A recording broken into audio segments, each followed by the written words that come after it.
If I was to answer the question, do you need an LLC for rental property? You guys know a limited liability company. My blunt and honest answer will be no. You actually don't need it, guys. It's not mandatory for you to have an LLC to get into property, nor is it mandatory for you to have an LLC to run a successful rental property. But if you were to change the question to, is it a wise decision? Do you need an LLC for rental property? Now that right there, that is a bit of a trickier question to answer, guys. But my main aim in this video is to help you along your journey. So if you guys like where this video is going, then make sure to smash the like button, share it too, and subscribe with notification bell on if you haven't done so already. You see, if you or a group of people decide to buy a property the normal way, without an LLC, then you're directly held accountable to that property, guys. This means that if anything goes wrong with it, the law are going to come down hunting your neck for it. In your personal name, this responsibility boils down to. So, for example, you failed to pay the mortgage. Lenders are well within their right to come chasing you for payments by acquiring assets in your personal name. But when you have a limited liability set up, what you're effectively doing is that you're putting a middleman, distinguishing you and your group of people from that property or groups of properties, effectively severing that personal direct exposure to the property. And in exchange of directly owning a property, you become a director of a company that owns a property. So you're more so like a guarantor, ensuring that your limited liability company is able to meet those payments on time, guys. So you can see here, when it comes to setting up a limited liability company in the property industry, there's less financial risk in your personal name because your personal assets are more protected. It does what it says in the name, guys. It's a vessel that limits the liability you're being held for directly. This is one of the main benefits associated with answering this question. Do you need an LLC for rental property? But before I dive in deeper into what the other main benefits are associated with setting up an LLC in the property industry, I think it's important to mention that there are actually 3 different types of LLCs that you can actually set up. The very first one is private limited liability companies. Second one is public limited liability companies. And the third one is limited liability partnerships. Now, each one of those comes with their own pros and cons. It's like opening a Pandora's box. So if you guys want to find out more information on each one of those specifically, then give them a quick Google search. There's tons of information over there. But as for me in this video, what I'm going to be talking about is the main benefits associated that encompasses all 3 of them.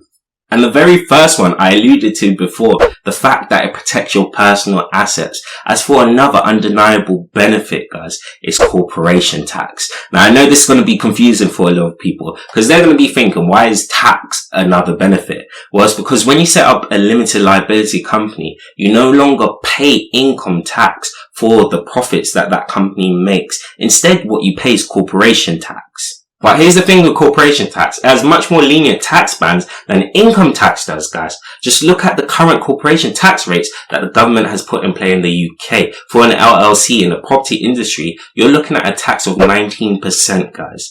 Whereas if you didn't have that LLC set up, the profits would be in your personal name. And the government will see those profits as an additional form of income for you guys.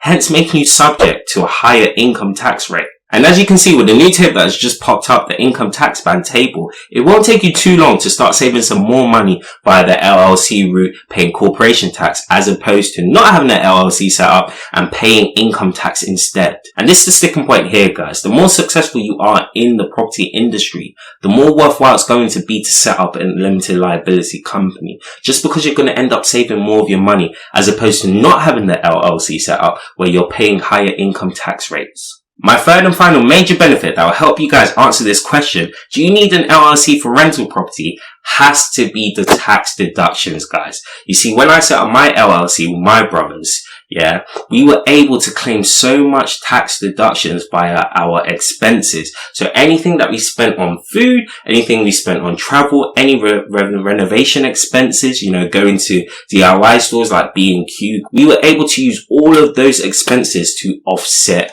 our tax, guys, hence meaning that we kept more of our tax. This is a huge game changer. But as a whole, you guys can probably tell that I haven't mentioned any disadvantages, guys, for setting up an LLC for a rental property. And it's for a reason, guys.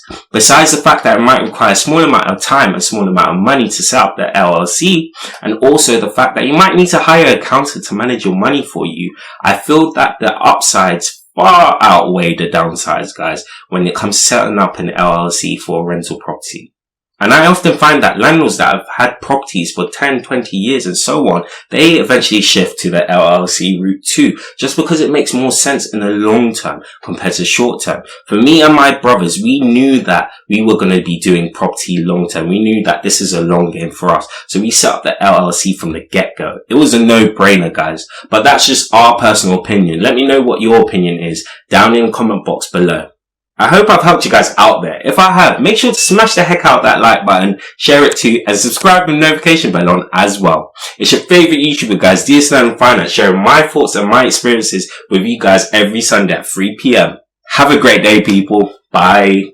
Whoa.